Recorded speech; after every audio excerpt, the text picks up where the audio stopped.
21번 보겠습니다. 중개보수에 관한 설명이다. 옳은 것은 기억번 주택 가열고 부속 토지를 포함하여 주택의 중개에 대한 중개보수는 국토교통부 령이 정하는 범위 안에서 시도조례로 정한다. 맞습니다. 그 21번 문제에서 중개보수에 대해서는 보수를 주택을 중개했냐 주택 외를 중개했냐 이렇게 나눠보죠. 주택은 국토교통부 령이 정하는 범위 안에서 시도조례로 정합니다. 이때 시도조례란 개공의 중개사무소가 소지하는 시도조례에 따르죠. 근데 주택이 아닌 물건, 주택 외의 중개 대상물은 국토교통부 령으로 정합니다. 예. 자, 그러면은 기억번 맞고요. 근데 니은번 주택의 면적이 2분의 1 미만인 경우에는 주택의 중개에 대한 중개보수 규정을 적용한다. 이건 틀렸습니다. 주택 외 보수 규정을 적용합니다. 근데 중간에 아리까리한 게 있어요. 즉 주거용과 비주거용이 같이 사용되는 그런 겸용주택을 주택했을 때, 겸용주택인 경우에는 주택으로 사용되는 면적이 얼마큼 면적을 차지하느냐에 따라서 주택이냐 주택이냐 구분할 수 있습니다. 주택으로 사용되는 면적이 2분의 1을 포함하여 2분의 1 이상이면 주택을 중개한 것으로 보고, 주택으로 사용되는 면적이 2분의 1 미만이면 이때는 주택 외의 중개 대상물을 중개한 것으로 봅니다.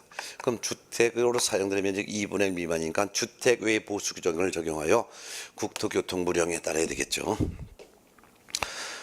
그래서 이번 주택의 면적이 2분의 1 미만인 경우에는 주택의 중개에 대한 중개보수 규정을 적용하는 것이 아니라 주택 외의 중개보수 규정을 적용한다. 그래서 틀린 거고, 그 다음에 그래서 기억번은 맞지만 니은번은 틀렸다. 디귿번 동일한 중개 대상물에 대하여 동일한 당사자 간의 매매를 포함하여 둘 이상의 거래가 동일한 기회에 이루어진 경우에는 매매 계약에 관한 거래 금액만 적용한다. 맞죠? 네. 점유계정인 경우에는 주택을 포함해서 주택이라든가 상관없이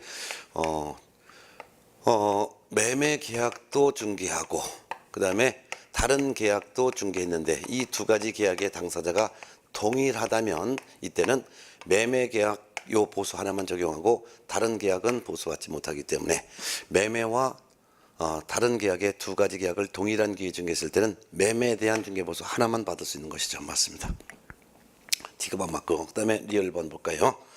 리얼번 상가 건물의 임대차에 대하여 일방으로부터 받을 수 있는 중개보수는 거래금액의 1.5분의 8 이내에서 의뢰인과 개공이 협의해서 결정한다. 틀렸습니다. 상가 같은 경우는 주택 외로 보는 거죠. 주택이니까 국토교통부령에 따르는데 국토교통부령에서는 둘로 나눠놨습니다.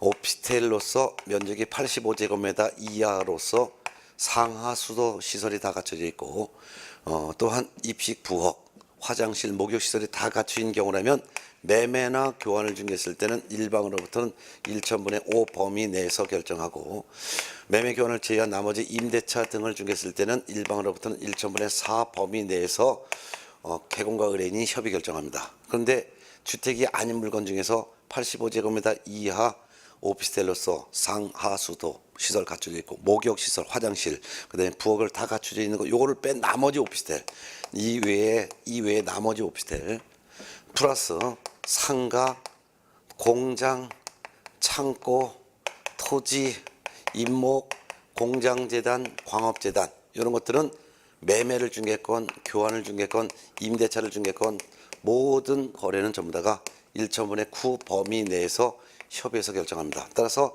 상가면은 주택과 주택 외 중에서 주택 외, 주택에 대한 보수는 국토교통부령에 규정되어 있는데 국토교통부령에서 규정된 내용 중에서도 요에 해당되는 내용이기 때문에 임대차라 하더라도 1,000분의 9 범위 내에서 협의 결정합니다. 그래서 1.5분의 8이 아니라 상가 건물의 임대차에 대해서 일방으로부터 받을 수 있는 중개보수는 거래금액의 1,000분의 몇? 1,000분의 9 범위 내에서 개업공인중개사와 의뢰인이 협의해서 결정하죠. 그래서 리얼번도 틀렸습니다. 결국 옳은 설명은 기억번과 디귿번 두 개가 되겠고 정답은 2번이 되겠죠. 자, 그럼 22번 문제 보겠습니다. 22번 문제는 계산 문제인데요. 개업공인회사가 전용 면적 85제곱미터 이하인 오피스텔 가로열고 상하 수도시설이 갖춰진 전용 입식부엌, 전용 수세식 화장실 및 목욕시설을 갖춘 경우임. 이거 지금 여기 해당돼요. 주택외죠. 주택외 중에서도 요거에 해당되는 거죠. 그러면 매매교환은 1.5분의 5, 임대차등은 1.5분의 4인데 22번 문제는 85제곱미터 이하인 오피스텔인데 이런 내용입니다. 근데 보증금 2,600만 원, 월차임 20만 원으로 임대차에 있습니다. 임대차면은 임대차면 1.5분의 4 이게 적용되는 거죠. 1.5분의 4라는 것은 거래금액의 0.4%라는 뜻입니다. 예. 개업공사가 임대인으로부터 받을 수 있는 중개보수 총액을 물어봤습니다. 임대인이니까 일방이죠. 그러면 거래금액을 뽑습니다. 거래금액은 월세가 있는 임차인 경우는 월차임 곱하기 100을 합니다. 월차임이 20만 원입니다. 그럼 20만 원 곱하기 일단 100을 합니다. 그리고 보증금을 더해봅니다. 보증금이 2,600만 원입니다. 그러면 월세 20만 원 곱하기 100 하면 2천만 원. 거기다가 보증금 2,600 하면 이게 바로 4,600만 원이죠. 근데 4,600만 원은 월세 곱하기 100 보증금을 더한 금액이 5천만 원 미만이 되는 거죠. 5천만 원 미만이면 1거래금액으로 보는 것이 아니라 다시 계산하는 거죠. 그래서 월세 곱하기 70을 합니다. 그리고 보증금을 더하죠. 그러면 월세 20만 원 곱하기 70하면 2724 1,400만 원. 1,400만 원에다가 보증금 2,600만 원을 더하면 거래금액은 얼마가 나옵니까? 4천만 원이 나오는 거죠. 그래서 2,724 1,400만 원 플러스 2,600만 원 하면 4천만 원. 4천만 원에다가 요런 임대차인 경우 0.4%를 곱합니다. 그러면 0.4. 그러면 4, 4, 16만 원이 산출되고 16만 원을 임대인에게도 16만 원, 임차인에게도 16만 원을 각각 받습니다. 그럼 여기서 문제는 누구한테 받는 걸 물어봤습니까? 임대인으로부터 받을 수 있는 금액을 물어봤으니까 임대인으로부터 16만 원 받겠죠? 그러니까 정답은 1번이 되겠죠. 그래서 16만 원 정답은 1번이 되겠습니다. 이런 계산형의 문제는 여러분들이 아주 쉽게 문제를 풀 수 있는 내용들이니까 여러분들이 복습을 좀 하셔야 될 것 같습니다. 자, 그럼 23번 문제를 풀어볼까요? 23번 문제 교육에 해당되는 내용인데요. 봅니다. 23번 교육. 개공 등의 교육에 관한 설명이다. 틀린 것은 1번 실무교육과 연수교육은 시도지사가 실시한다. 맞습니다. 2번 실무교육 시간은 28시간 이상 32시간 이하이다. 맞죠? 3번 실무교육을 실시하려는 경우 교육 실시기간은 교육일 10일 전까지 교육 일시 장소 내용 등을 교육 대상자에게 통지해야 한다. 들었습니다. 실무교육은 통지하지 않습니다. 그래서 정답은 3번입니다. 그럼 교육 통지는 어떤 경우 통지하냐? 공인중개사법령에 규정된 교육은 4종류의 교육이 있습니다. 그래서 실무교육, 직무교육. 이 두 가지는 중개업계에 들어오기 전에 미리 받는 교육이고요. 그 다음에 연수교육, 그 다음에 부동산 거래사고 예방교육. 이렇게 해서 총 4가지가 있는데 요 실무교육, 직무교육은 실무교육은 시도지사가 실시합니다. 네, 직무교육은 시도지사도 실시할 수 있고 또는 등록관청도 실시할 수 있죠. 실무교육 시간은 28시간 내지 32시간이고요. 직무교육 시간은 3시간 이상 내지 4시간 이하라는 거. 연수교육은 실무교육을 받은 자 중에서도 실무교육을 받은 개공과 소공은 실무교육을 받고 2년마다 또 계속 연수교육을 받아야 되는데 연수교육을 실시하는 사람은 시도지사가 실시합니다. 실무교육을 실시한 사람이 연수교육도 같이 실시하는 거죠. 근데 이 연수교육 시간이 있습니다. 12시간 이상 16시간 이하. 부동산 거래사고 예방을 위한 교육은 국토교통부 장관도 실시할 수 있고 시도지사도 실시할 수 있고 등록관청도 실시할 수 있는데 이 교육 시간은 지금 현재 규정이 없습니다. 정답은 3번이죠. 그리고 교육 통지는요. 연수교육과 예방교육만 통지하는데 연수교육은 실무교육 받고 2년이 되기 2개월 전까지 연수교육 받아서 오세요라고 교육을 통지합니다. 근데 예방교육은 교육일 10일 전까지 교육 통지합니다. 그러면 실무교육과 직무교육은 교육 통지하지 않는다라는 거. 이거 꼭 구분해서 정리를 정확하게 해두시기 바랍니다. 정답은 3번이고요. 4번 실무교육을 받은 개공 및 소공은 실무교육을 받은 후 2년마다 12시간 이상 16시간 이하의 연수교육을 받아야 합니다. 실무교육을 받은 개공과 소공은 2년마다 연수교육을 받아야 하는데 12시간 이상 16시간 이하의 연수교육 받아야 되는 거 맞죠? 5번 중개보존이 고용관계 종료 신고된 후 1년 이내 다시 중개보존으로 고용신고될 경우에는 직무교육을 받지 않아도 된다. 맞습니다. 이 중개업계 들어오기 전에 받아야 될 교육이 바로 직무교육인데 중개보존이 되고자 하는 사람은 고용신고 일전 1년 이내 시도지사가 또는 등록관청이 실시하는 직무교육을 받아야죠. 다만 고용관계 종료 신고 후 1년 이내 다시 중개보존으로 고용신고되는 경우에는 직무교육을 다시 받지 않아도 됩니다. 중개보존 외에 그 외에 나머지 사람이 되는 사람, 즉 등록을 신청을 하고자 하는 공인중개사, 등록을 신청하고자 하는 공인중개사뿐만 아니라 등록을 신청하는 법인인 경우에는 대표자를 포함해서 사원 임원, 등록 신청 일전 1년 이내 시도지사가 실시하는 실무교육 받아야 되겠죠. 뿐만 아니라 분사무소 설치 신고하려는 경우 책임자가 되려는 사람은 분사무소 설치 신고 일전 1년 이내 시도지사가 실시하는 실무교육 받아야 되고 그 밖에 소속 공인중개사가 되려는 사람도 고용신고 일전 1년 이내 시도지사가 실시하는 실무교육을 받아야 되는 거죠. 따라서 중개보존이 되려는 사람은 미리 직무교육 받아야 되고 그 외에 나머지 사람이 되려는 사람은 전부 다가 실무교육을 미리 받아야 된다는 차이점을 꼭 구분하시고 다만 중개업계 떠난 후 1년 이내 다시 들어올 때는 교육이 다 면제된다는 거.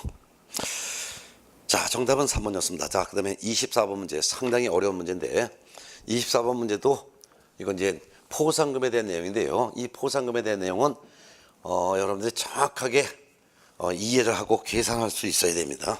24번 문제 봅니다. 공인중개사법령상 등록관청에 신고한 갑과 을이 받을 수 있는 포상 금액을 얼마이냐를 했습니다. 기억번 봅니다. 기억번. 네. 갑은 중개사무소를 부정한 방법으로 등록한 A와 B를 각각 신고했습니다. 그러면 부정한 방법으로 등록했으니까 신고 고발 대상자에 해당되기 때문에 50만 원씩을 각각 받을 수가 있는 것이죠. 그 다음에 니은번 중개사무소 개설 등록하지 않고 중개업을 하고 있는 시를 갑과 을이 그래서 이번에 니은번 이건 이제 기억번이고 갑과 을이 공동으로 신고했다. 등록하지 않고 중개업을 영위하는 자가 바로 이제 무등록 중개업자인데 이 시라는 사람을 공동으로 신고했습니다. 공동으로 신고했으니까 포상금에 대한 배분 방법에 대한 합의가 없으면은 갑도 시를 신고한 것으로 25만 원, 을도 시를 신고한 것으로 25만 원을 균등하게 받겠죠. 네. 그 다음에 D급번 보겠습니다. 을이 중개사무소 등록증을 다른 사람에게 양도한 D를 신고한 이후 갑도 D를 신고했다.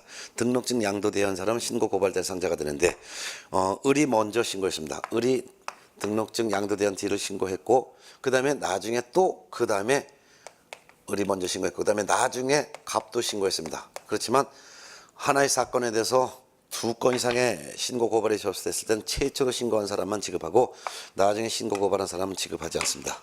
그래서 D를 신고한 것으로 을은 50만 원을 이렇게 이제 받을 수가 있겠죠. 네. 을만 받습니다. 자, 그 다음에 리을번 E가 부정한 방법으로 중개사무소 개설 등록한 사실이 등록관청에 발각된 이후 갑과 을은 이를 공동으로 신고 고발했다. 발각된 이후에 신고 고발하면 일체 보상금을 지급하지 않습니다. 그 다음에 이제 담당 검사는 A와 E에 대해서는 공소 제기했습니다. A와 E에 대해서는 공소 제기했다. 됐고요. 그 다음에 C와 D에 대해서는 기소유예 결정을 했다. C와 D에 대해서는 기소유예 결정했으니까 요 포상금 받는 거 맞습니다. 근데 B에 대해서는 무혐의 처분했습니다. 무혐의 처분했으면 B를 신고 고발한 것은 받지 못합니다.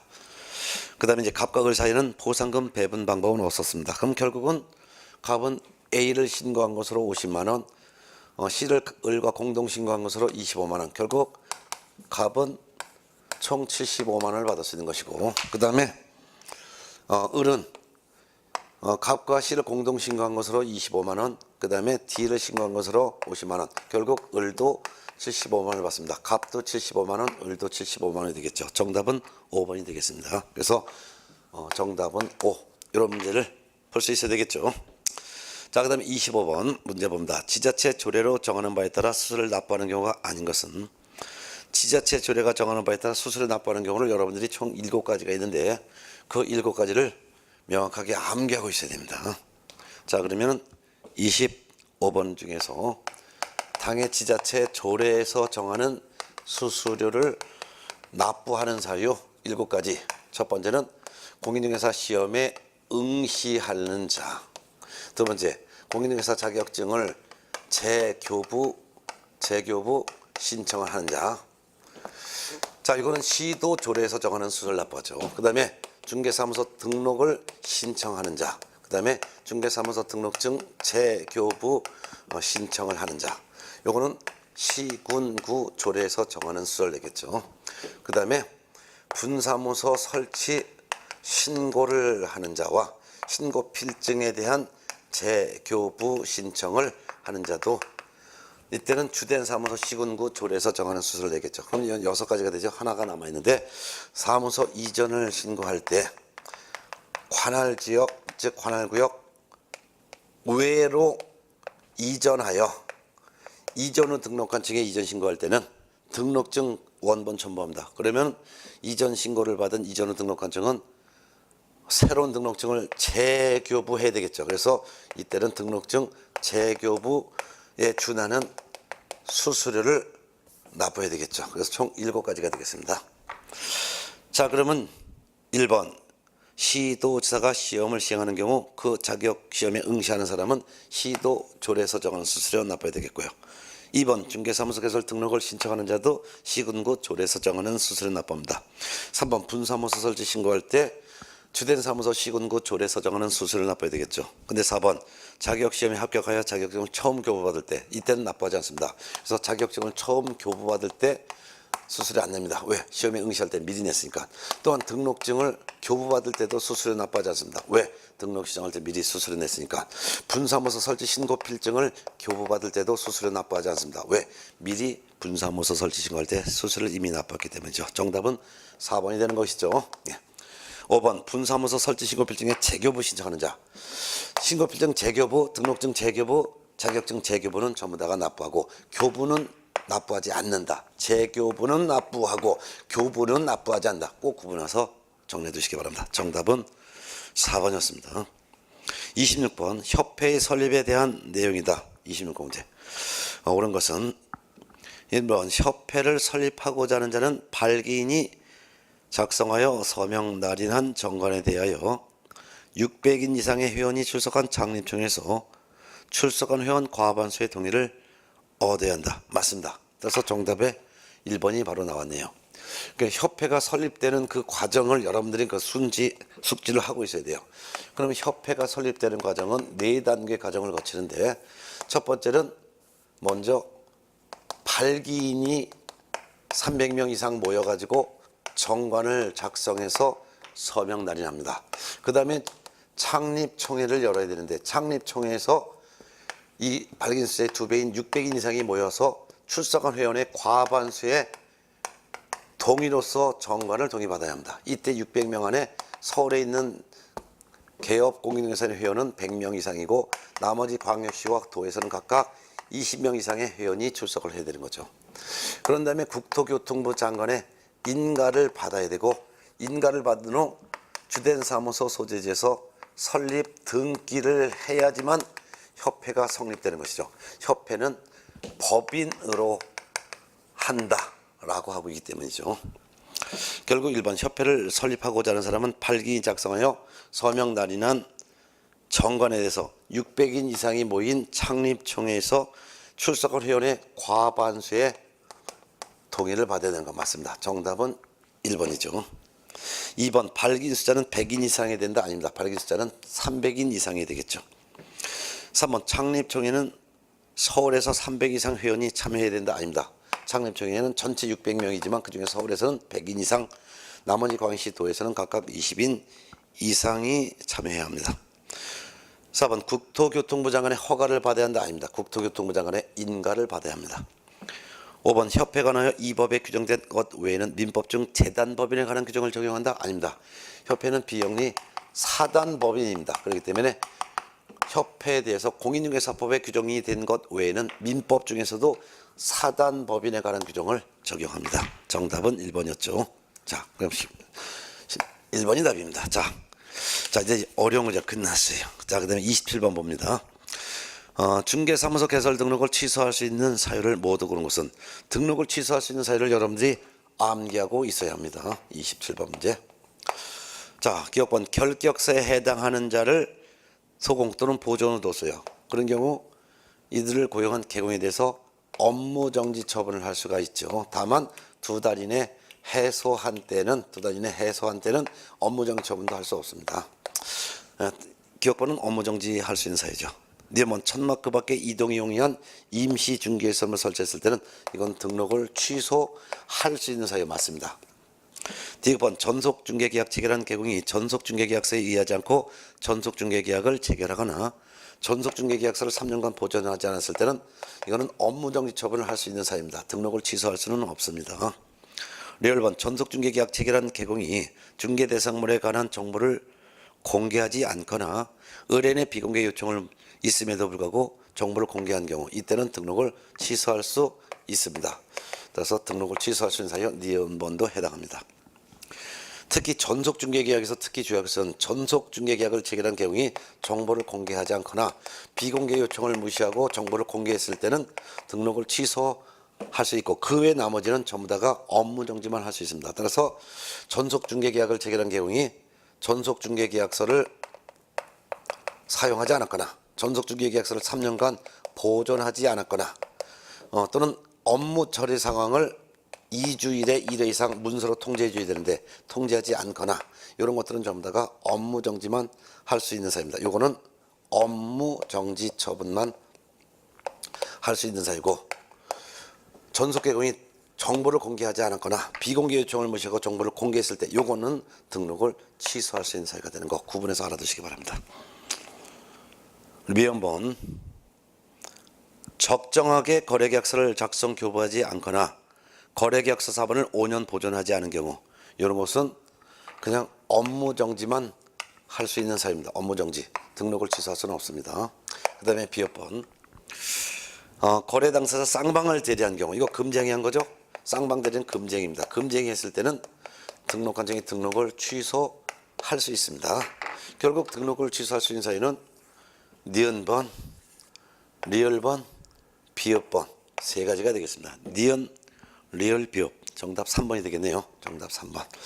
자, 이런 것들은 전부 다 암기가 되어 있어야지만 여러분들이 문제를 푸는 건데 이번 모의고사 보면서 여러분들이 암기할 거를 암기하면 이게 답을 참 쉽게 풀 수 있겠구나 이런 걸 느끼셨을 거예요.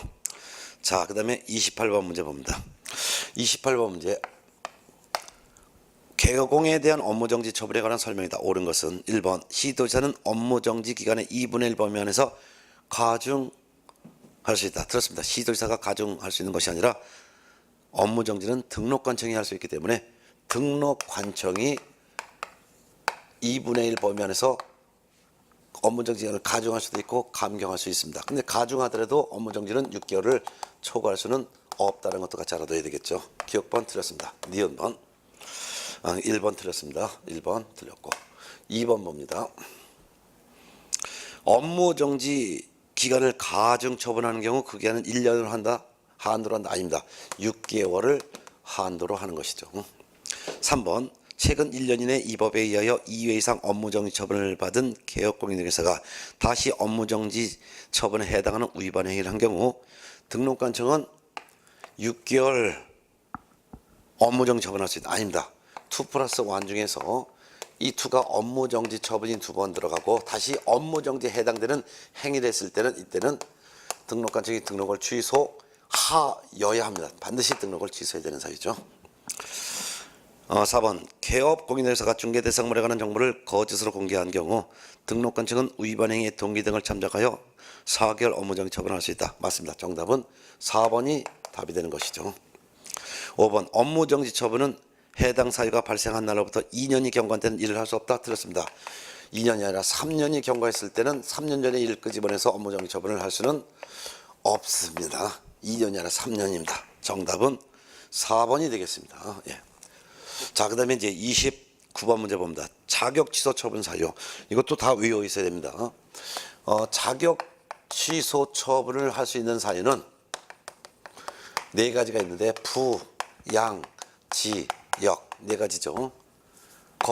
부정, 거짓 그 밖에 부정한 방법으로 자격을 취득했으면 자격을 취소해야 되고, 양, 공인중개사가 다른 사람에게 자기의 성명을 사용하게 했거나 또는 자격증을 타인에게 양도대하면 자격을 취소해야 되죠. 지는 자격 정지 기간 중에 중개 업무를 수행하거나 또는 자격 정지 기간 중에 다른 개업 공인중개사에 소속을 했을 때 자격을 취소해야 됩니다. 역은 징역형인데요. 공인중개사법 위반으로 징역형 선고를 받았을 때 징역형 선고 받았을 때 자격을 취소해야 됩니다. 이때 징역형은 징역형에 대한 실형 선고이건 집행유예 선고이건, 공인중개사법 위반으로 징역형에 대한 실형 선고나 집행유예 선고 받으면 자격을 취소해야 되죠. 이 네 가지 외에는 자격 취소가 되지 않습니다. 따라서 1번 공인중개사가 다른 사람에게 자기의 성명을 사용하여 중개 업무했다. 부양지역에서 양에 해당됩니다. 자격 취소죠. 물론 벌금형을 받았건 벌금형을 안 받았건 징역형을 받았건 다른 사람에게 자기의 성명을 사용하여 중개 업무 한 경우를 가지고 자격 취소해야 되는 사유죠. 2번 자격 정지 기간 중에 중개 업무 한 경우도 역시 마찬가지로 자격 취소 사유고, 3번 거짓 그 밖에 부정한 방법으로 자격을 취득한 경우도 자격 취소 사유. 4번 공인중개사가 공인중개사법 위반하여 징역형을 선고받은 경우 자격 취소. 그렇지만 5번 형법상 폭행죄로 징역 2년형의 실형을 선고받은 경우, 징역형이지만 공인중개사법이 아닌 다른 법 위반으로 징역형 선고받은 경우는 자격 취소 사유가 아닙니다. 정답은 5번이 되겠죠. 자, 그 다음에 30번 문제 봅니다. 공인중개사법상 1년 이하의 징역 또는 1천만 원 이하의 벌금형에 처해지는 자에 해당하는 것은 모두 몇 개냐. 자, 이거 1년 1천만 사유를 전부 다 외우고 있어야 합니다. 그러면 1년 이하의 징역 또는 1천만 원 이하의 벌금형에 해당되는 사유는 이양이 속아서 사투 벌여 정비사 4급 땄다 이거죠. 2. 이중 등록증, 자격증, 성명, 상호 양도하거나 양수받은 자, 이중 소속한 경우, 중개사무소를 2 이상 설치하거나 천막 등 이동형에 의한 임시중개사무소를 설치한 경우, 거래정보사업자가 개공으로부터 공개 의뢰받지 않은 정보를 공개하거나 의뢰받은 내용과 다르게 공개하거나 또는 개공에 따라 차별하여 정보를 공개한 거래정보사업자, 업무상 알게 된 비밀을 누설한 경우, 다만 피해자의 명시한 의사에 반해서 벌을 할 수는 없죠. 반의사 불벌입니다.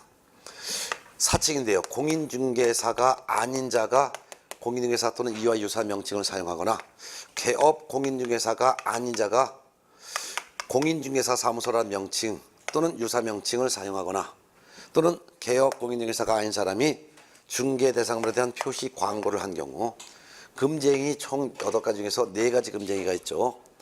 매, 무, 수, 거. 중개 대상물의 매매업을 한 경우, 무등록 중개업자인 사실을 알면서 그를 통하여 중개를 내받거나 그에게 명의를 이용케 한 개업 공인중개사. 물론 무등록 중개업을 한 사람은 3년 이하의 징역 또는 3천만 원 이하의 벌금형이고, 무등록 중개업자인 사실을 알면서 그를 통하여 중개를 의뢰받거나 또는 명의를 이용케 한 개공 등은 1년 이하의 징역 또는 1천만 원 이하의 벌금형이죠. 법정 보수나 법정 실비를 초과해서 금품을 받은 경우, 거짓된 언행을 한 경우, 이와 같이 1년 이하의 징역 1천만 원 이하의 벌금형, 이양이 속아서 사투 벌여 정비사 4급 단 거, 이거 매년 시험 나옵니다. 그럼 결국 찾아보니까 기억번 거짓 그 밖에 부정한 방법으로 중개사무소 개설 등록한 자, 여기 없죠. 이거는 3년 이하의 징역 또는 3천만 원 이하의 벌금형이고, 그 다음에 니은번 다른 사람에게 자격증을 양도대한 자, 이 양 속할 때 요 양에 해당되죠? 해당합니다. 디귿번 의뢰인과 직접 거래 당사 쌍방되는 거, 이것은 3년 이하의 징역 또는 3천만 원 이하의 벌금형, 여기 없잖아요. 그 다음에 업무상 알게 된 비밀을 누설하는 개업공인사로서 피해자의 불처벌의 의사표시가 있다면, 업무상 알게 된 비밀을 누설한 경우 1년 1천만이지만 불처벌의 의사표시가 있으면 이때는 처벌할 수가 없습니다. 그래서 리얼번은 처벌 자체를 할 수가 없다. 미음번 운영규정 내용을 위반하여 정보망을 운영한 거래정보사업자는, 이거는 500만 원 이하의 과태료 사유입니다. 결국 1년 1천만 사유는 니은번 요거 하나밖에 없죠. 정답은 한 개인데 답은 2번에 있습니다. 1번은 없음. 2번은 한 개. 답은 2번. 한 개라고 해서 1번 무조건 찍으면 틀리다는 거 유념하셔야 합니다. 정답은 2번입니다. 그 다음에 31번 문제 보겠습니다. 자, 30번까지가 공인중개사법령이고 해마다 공인중개사법령에서는 30문제가 기본적으로 최소한도 30문제가 출제가 됩니다. 그 다음에 이제 부동산 거래 신고 등에 관한 법령에서도 4문제가 출제되는데요. 31번 부동산 거래 신고 등에 관한 법령에 관한 설명이다. 틀린 것은 봅니다. 1번 분양권 전매 거래를 신고한 자는 신고서의 실제 거래 가격을 신고해야 합니다. 맞습니다. 이때 부가시세를 제외한 금액을 신고해야 된다. 들었습니다. 분양권과 입주권에 대한 신고할 때는 부가지세를 포함한 금액을 포함하여 신고합니다. 그렇지만 토지나 건물에 대해서 부동산 거래 신고할 때는 부가시세를 제외한 금액을 신고합니다. 이런 차이점이 있는 것을 꼭 주의하셔야죠. 네. 따라서 1번이 답이 되겠습니다. 2번 신고 관청을 방문하여 신고하려는 사람은 신고 관청에다 신분증명서 보여줘야죠. 맞죠? 3번 거래 당사자의 의무를 받아 신고서의 제출을 대행하는 사람은 신분증명서를 신고관청에 보여주고 신고서의 제출을 위임한 거래 당사자의 자필 서명이 있는 위임장과 신분증명서를 제출해야 되겠죠. 맞죠? 4번 부동산 거래계약 관련 정보 시스템, 이를 우리는 부동산 거래계약 시스템이라고 하는데요. 부동산 거래계약 시스템을 통하여 부동산 거래계약을 체결한 때는 부동산 거래계약이 체결된 때 부동산 거래 신고서를 제출한 것으로 봅니다. 맞습니다. 또한 부동산 거래계약 시스템을 통하여 그 거래계약이 무효 취소 해제됐을 때는 무효 취소 해제가 되었을 때 해제 등의 신고서를 제출한 것으로 봅니다. 올해 시험 꼭 나오죠.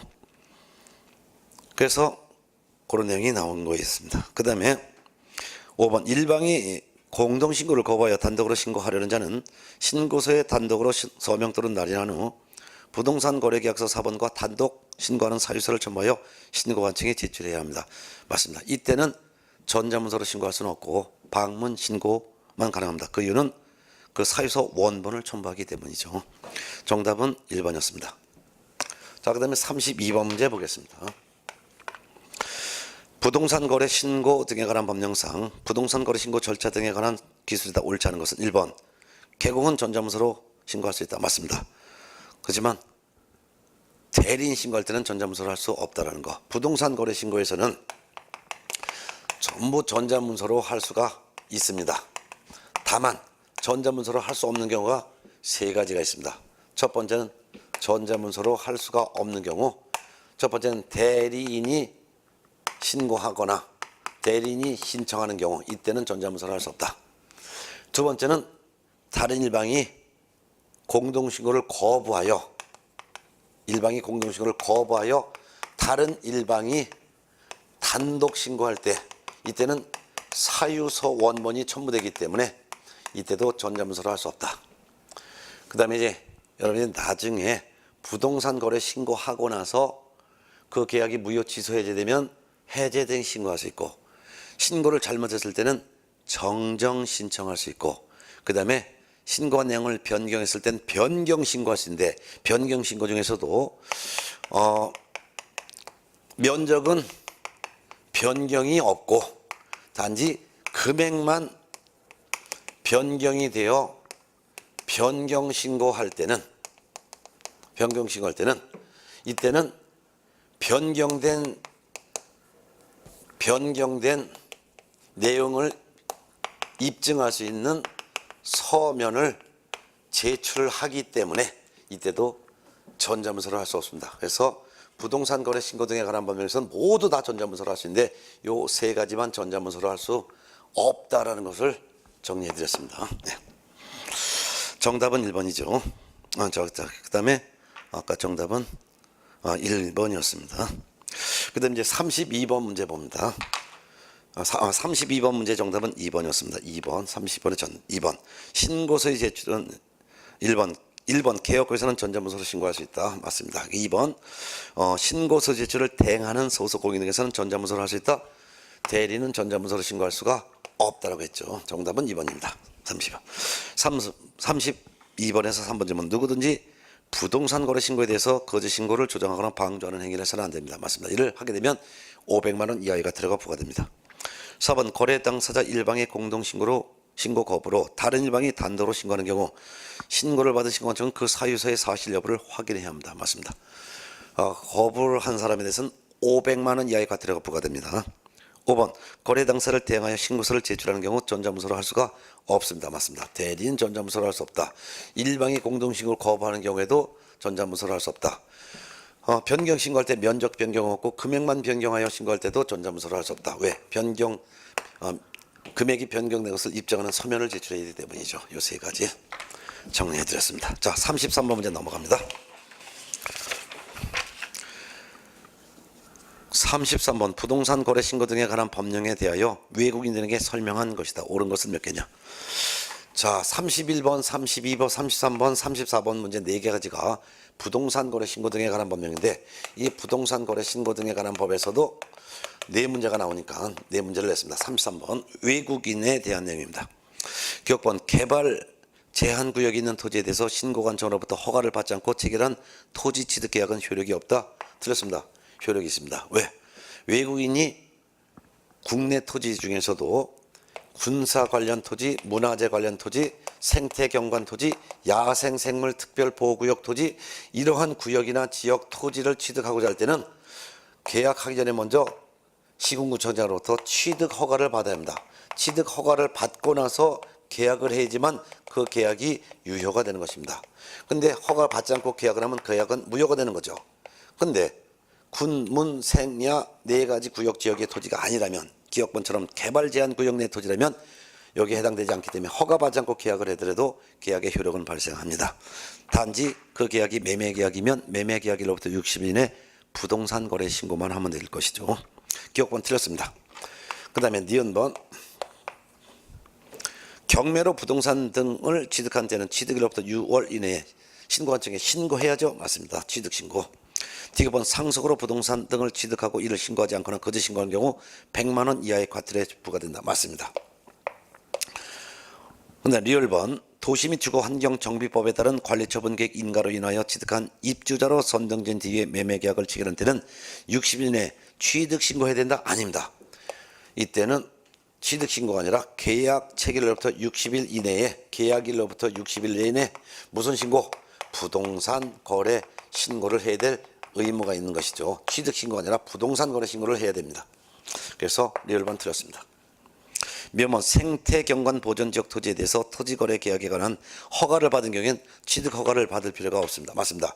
외국인이 군문 생약 구역 지역의 토지를 취득하고자 할 때는 취득 허가를 먼저 받아야지만 계약이 유효가 인정되는 거예요. 다만 이런 토지라 하더라도 토지 거래 허가를 받았다면 토지 거래 허가를 받았으면 별도의 취득 허가는 받을 필요가 없다라는 거. 결국 옳은 설명은 니은, 디귿, 미음이 됩니다. 니은, 디귿, 그 다음에 미음. 그래서 니은, 디귿, 미음. 정답은 3개가 됩니다. 답 3번이 되겠죠. 네. 34번 부동산 거래 신고 등에 관한 법상 토지거래 계약에 관한 허가구역 지정에 대한 설명이다. 틀린 것은 1번 허가구역이 2 이상의 시도의 관할구역에 걸쳐 있으면 국토교통부 장관이 지정합니다. 맞죠? 2번 허가구역이 동일한 시도 안의 일부 지역인 경우에는 시도지사가 지정합니다. 맞습니다. 3번 허가구역이 동일한 시도 안의 일부 지역인 경우라 하더라도 국가가 시행하는 개발사업 등에 따라 투기적인 거래가 성행하거나 지가가 급격히 상승하는 지역과 그런 우려가 있는 지역에 대해서는 국토교통부 장관이 지정할 수도 있죠. 맞습니다. 4번 허가구역 지정은 허가구역 지정을 공고한으로부터 7일 후에 효력이 발생한다? 아니죠. 며칠 내? 4번이 틀렸는데요. 지정 공고한으로부터 5일 후에 효력이 발생합니다. 7일이 아니라 5일 후. 정답은 4번. 5번 허가받지 않고 체결한 토지 거래 계약은 효력 발생하지 않습니다. 맞죠? 그래서 이제 31번부터 34번까지 부동산 거래 신고 등에 관한 법령인데 1번부터 30번까지는 공인중개사 법령인데 공인중개사법은 거래 당사자는 적용하지 않습니다. 그렇지만 31번부터 34번까지 문제가 부동산 거래 신고 등에 관한 법령 문제인데 부동산 거래 등의 신고 등에 관한 법령은 거래 당사자뿐만 아니라 개공 다 적용되죠. 자, 35번 문제 봤습니다. 35번 문제 한 문제 더 볼까요? 이것도 부동산 거래 신고 등에 관한 법령 문제인데 35번까지 해서 총 5문제를 제가 냈습니다. 토지거래 허가에 제외해 토지거래 허가에 관한 설명이다 드린 것은 1번 허가 처분 또는 불허가 처분에 이의가 있는 자는 그 처분 받은 날로부터 한 달 내에 시군구청장에게 이의를 신청할 수 있습니다. 맞습니다. 토지거래 허가를 신청했는데 허가를 받았다. 허가 받은 거에 대해서도 이의를 신청할 수 있다. 허가를 신청했는데 불허가 받았다. 이것도 이의 신청할 수 있습니다. 이의 신청은 전부 다가 허가 처분, 불허가 처분 받은 날부터 한 달 내에 할 수 있는 거죠. 그래서 이의 신청은 허가 처분뿐만 아니라 불허가 처분에 대해서도 이의 신청할 수 있다는 것이 포인트가 됩니다. 맞습니다. 2번 이의 신청을 받은 시군구청장은 시군구 도시계획심의위원회 심의를 거쳐서 그 결과를 이의 신청인에게 알려야 합니다. 맞습니다. 그 다음에 3번 불허가 처분을 받은 자는 그 통지를 받은 날로부터 1월 이내에 시군구청장에게 해당 토지에 대한 권리의 매수 청구를 할 수 있습니다. 맞습니다.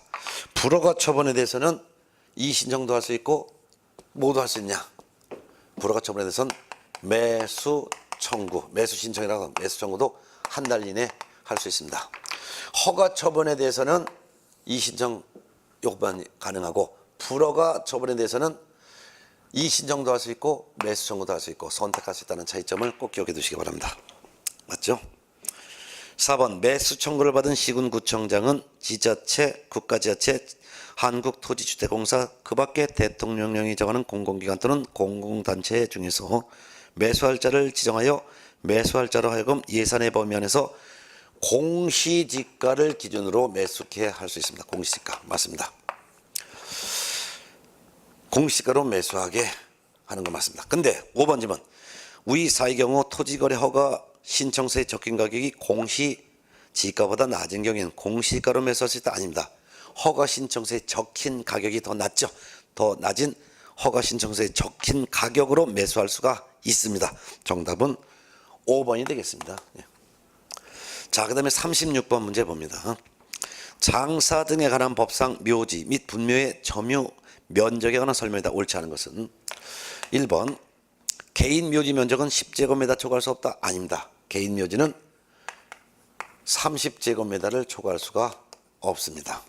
그런데 가족 묘지는 100제곱미터를 초과할 수 없고 법인 묘, 그 다음에 종중 묘지나 문중 묘지는 1000제곱미터를 초과할 수 없고 법인 묘지는 10만 제곱미터를 이상 이어야 한다. 이상 이어야 한다. 이런 차이죠. 정답은 1번이죠. 그래서 36번 답은 1번. 자, 2번 지문. 개인 묘지 면적 100제곱미터. 그 다음에 2번. 가족 묘지 면적 100제곱미터 초과할 수 없다. 맞고. 3번. 공설 묘지 내에 설치하는 분묘 일기 및 그 비석 등 시설물의 설치 면적은 10제곱미터 초과할 수 없다. 맞습니다. 물론 개인 묘지 안에 분묘를 설치하는 것은 이거 30제곱미터 초과할 수 없고 개인 묘지 외에 가족 묘지나 또는 종중 문중 묘지나 법인 묘지 안에 여기다가 분묘를 설치하는 것은 10제곱미터 초과할 수 없습니다. 물론 합장을 하면은 합장을 이렇게 두 명을 하면은 이때는 15제곱미터까지는 가능합니다. 그 다음에 4번 종중 문중 묘지 설치 면적 1000제곱미터 초과할 수 없다. 맞죠? 5번 가족 묘지 내에 설치하는 분묘 일기의 경우 가족 묘지 안에다 분묘 설치하는 경우 합장의 경우 분묘 일기당 가려고 비석 등 시설물 포함한 분묘 일기당 점유 면적은 15제곱미터 초과할 수 없다. 합장하면 두 사람이죠? 맞습니다. 합장하지 않으면 10제곱미터 초과할 수 없고 네, 정답은 1번. 37번 문제 보겠습니다. 주택임대차보호법상 대항력 및 우선 변제권에 관한 설명이 다 틀린 것은 1번 확정 37번 문제 주임자법 뭐 이런 것도 매년 한 문제는 나오니까 뭐 이렇게 어렵진 않은 문제예요. 네. 37번 주택임대차보호법인데요. 대항력 우선 변제권에 관한 설명이 다 틀린 것은 1번 확정 일자를 입주 및 주민등록 이전에 갖춘 경우 우선 변제권의 효력은 주택의 입주와 주민등록을 마친 다음 날을 기준으로 한다. 맞죠? 예를 들면 1월 10일 날 확정일자를 갖췄어요. 먼저 갖고. 그 다음에 2월 10일 날 대항 요건을 갖췄어요. 그러면 대항력은 그 다음 날인 2월 11일 날 0시에 대항력도 생기고 뿐만 아니라 우선 변제권도 요걸 다 확정일자와 대항력 요거를 다 갖춘 날 우선 변제권이 인정되기 때문에 우선 변제권도 2월 11일 날 0시. 그러니까 대항 요건 갖춘 그 다음 날 우선 변제권 발생하는 거 맞죠? 2번 경매 신청 등기 전에 동법 소정의 대항력을 갖춘 소액 임차인은 보증금 중 일정액을 다른 담보물권자보다 우선해서 변제받을 권리가 있다. 맞죠? 네. 소액 임차인이 선순위 담보물권자보다 낙찰된 금액의 2분의 1 범위 안에서 최우선 변제를 받기 위해서는 경매 등기 전까지 대항 요건만 갖추면 돼요. 그리고 보증금이 소액인 임차인이라면 선순위 담보물권자보다 보증금 중 일정액에 대해서 1등으로 최우선 배당받습니다. 맞습니다. 3번 임차주택의 경매 또는 공매 시 임차인이 환가대금에서 보증금을 배당받기 위해서는 배당 요구 종기일까지 배당 요구를 해야 됩니다. 맞습니다. 배당 요구하지 않으면 권리를 포기한 것으로 보기 때문에 한 푼도 배당받지 못합니다. 4번 임차주택의 경매 또는 공매 시 임차인이 환가대금에서 보증금을 수령하기 위해서는 임차주택을 양수인 즉 낙찰자를 말합니다. 인도해야지만 보증금을 수령해 올 수 있습니다. 맞습니다. 그래야지만 법원에서 집을 비워줬다는 명도증명서를 법원에 갖다 내야지만 법원에서는 돈을 주기 때문이죠. 맞습니다. 5번 질문 임차보증금 반환 소송을 제기해야 해요. 임차보증금 반환 소라는 것은 임차보증금 반환 청구 소송을 말하는데요. 이를 통하여 집행권원에 기해서 집행권원에는 판결문을 말합니다. 판결문을 통해서 임차주택의 경매를 신청하는 임차인이 환가대금 즉 낙찰대금에서 보증금을 수령하기 위해서는 배당 요구 종기까지 배당 요구해야 된다. 배당 요구 종기 안 해야 됩니다. 그 이유는 경매 신청을 할 때 이미 자기 보증금이 얼마인지를 경매 신청할 때 이미 입증이 됐기 때문에 경매를 신청한 사람은 별도로 배당 요구하지 않아도 당연히 배당받을 수가 있습니다. 정답은 5번이 되는 거죠. 그래서 등기된 거래자와 경매 신청한 사람은 배당 요구하지 않아도 배당받을 수가 있습니다. 자, 38번 문제는 주택임대차보호법상 꼭 외워둬야 될 기간입니다. 38번 문제예요. 주택임대차보호법에 적용을 받는 주택임대차의 중개를 하면서 설명한 내용이다. 가론에 들어갈 옳은 것은 박스 봅니다. 보증금의 전부 또는 일부를 월 단위 차임으로 전환하는 경우 그 전환되는 금액에 은행에서 적용하는 대출금리와 해당 지역의 경제 여건 등을 고려하여 연일할입니다. 연일할과 한국은행에서 공시한 기준금리의 3.5%를 더한 겁니다. 3.5%를 기준금리의 3.5%를 더한 비율 중 낮은 비율을 곱한 월단위의 차임을 초과할 수는 없죠. 결국은 답은 3번이 되겠죠. 이 정도 문제는 가볍게. 상가 같은 경우는 어떻습니까? 주택은 연일할과 기준금리의 3.5%를 더한 거 요거 비교해서 낮은 범위를 초과할 수 없어요. 그렇지만 상가는 연일할 몇 푼? 2푼과 그 다음에 기준금리의 곱하는 거예요. 4.5배를 곱하는 거예요. 기준금리의 4.5배를 곱한 비율 이 중에서 낮은 범위를 초과할 수 없습니다. 주택은 연일할과 기준금리의 3.5%를 더한 것 중에서 비교하는 것이고 상가는 연일할 2푼과 기준금리의 4.5배를 곱한 것 중에서 비교합니다. 그 중에서 낮은 범위 초과할 수 없죠. 정답은 3번이었습니다. 자, 그 다음에 이제 39번 문제 보겠습니다. 이번에 이제 상가건물 임대차 보호법입니다. 네. 상가건물 임대차 보호법에 대한 설명 중에서 틀린 것은 몇 개일까요? 개수 물어보는 문제가 사실 가장 어려운 문제죠. 예. 그러면 기억번 봅니다. 임대인이 목적 건물의 일부를 개축하기 위해서 점유 회복이 필요한 경우에 임차인의 계약갱신 요구를 거절할 수 있다. 거절할 수 없습니다. 왜요? 목적 건물의 전부 또는 대부분을 철거하거나 재건축을 하기 위해서 필요한 경우인데 이 경우도 미리 사전에 고지한 경우에만 해당합니다. 일부를 개축하기 위해서는 임차인의 계약갱신 요구를 임대인은 거절할 수가 없는 것이죠. 거절할 수 없습니다. 한번 서울특별시 소재한 상가 건물에 대해서 보증금 3억 월차임 200만 원으로 임차인 결국 서울인 경우 얼마가 된 거예요? 5억으로 임대차한 경우죠. 임차인은 상가 건물의 인도호 및 사업자 등록을 마치면, 즉 대항 요건을 마치면 그 다음 날부터 제3자에 대해서 효력 생긴다. 맞습니다. 본래 서울은 4억 원 이하의 경우에 한해서만 상임자법을 적용하는 게 원칙이죠. 그렇지만 이 적용 금액을 초과하는 경우라 하더라도 상가 건물 임대차법에 규정된 5가지 규정이 적용된다 그랬죠. 첫 번째는 대항 요건 갖추면 대항력 그 다음 날부터 인정한다. 두 번째는 임대차 기간 만료되기 6월에서 1월까지 임차인은 임대인을 상대로 계약 갱신을 요구할 수도 있다. 그 다음에 권리금 회수 기회 보호 규정, 요것도 적용한다. 그렇지만 차임 연체액이 3기에 달하 있다면, 지금 현재 차임 연체 금액이 3달치가 밀려 있으면 임대는 임대차 계약을 해지할 수 있다. 그 다음에 표준서식 사용권장이 있죠. 국토교통부 장관은 표준 권리금 계약서 서식을 정하여 사용권장, 그 다음에 법무부 장관은 표준 임대차 계약서 서식을 정하여 그 사용을 권장할 수가 있다. 이 5가지 규정은 초과되는 경우도 적용된다 했었죠. 그래서 니은번은 옳은 질문이 되겠습니다. 디귿번, 임차인이 2기의 차임액에 달하도록 차임을 연체한 사실이 있는 경우에는 임대인은 임차인의 계약갱신 요구를 거절할 수 있다. 없습니다. 3기의 차임액에 달하도록 차임을 연체한 사실이 있다면 거절할 수 있어도 2기 연체한 사실만 가지고서는 거절할 수 없습니다. 리얼번, 임차인의 차임 연체액이 2기에 달하는 때는 임대인은 임대차를 해지할 수 있다. 해지할 수 없습니다. 차임 연체액이 3기에 달하고 있어야지만 임대차 계약을 해지할 수 있습니다. 그 다음에 미음번, 국토교통부 장관은 상가 임대차의 표준 서식을 정하여 그 사용을 권장할 수 있다. 틀렸습니다. 상가 임대차에 대한 표준 서식은 국토교통부 장관이 아니라 법무부 장관이 표준 서식을 정하여 사용을 권장할 수 있죠. 결국 틀린 걸 찾는 겁니다. 이거 틀린 거예요. 옳은 걸 찾으시면 안 됩니다. 틀린 거 기역번 틀렸다, 디귿번 틀렸다, 리을번 틀렸다, 미음번도 틀렸다. 결국 기역, 디귿, 리을, 미음 4개가 되는 거죠. 4개. 정답은 4번. 마지막 40번 문제 풀어보겠습니다. 매수신청 대리인 등록에 관한 규칙에 따라 매수신청 대리인 등록을 한 개공에 대한 설명이다. 틀린 것은 1번.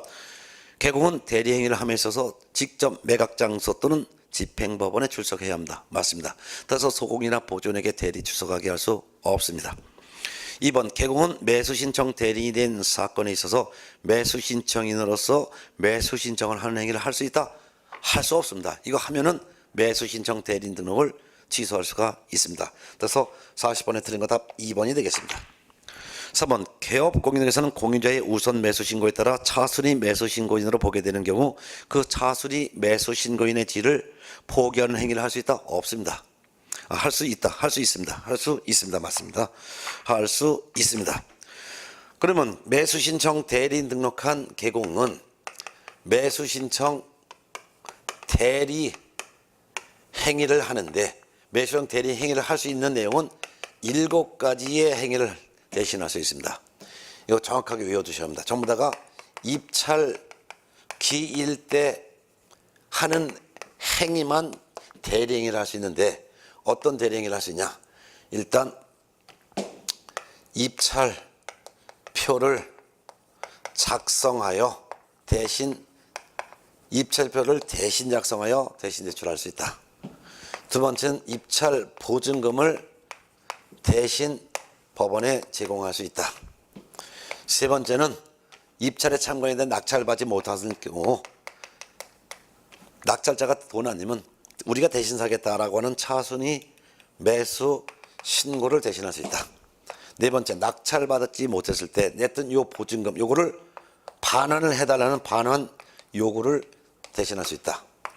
그 다음에 5번째는 공유 지분이 경매 나왔을 때, 공유 지분 경매 나왔을 때 공유자가 우선해서 매수할 수 있는 매수 신청을 이 공유자를 대신하여 대리하여 공유자의 우선 매수 신고를 고유자의 우선 매수 신고를 대신할 수 있다.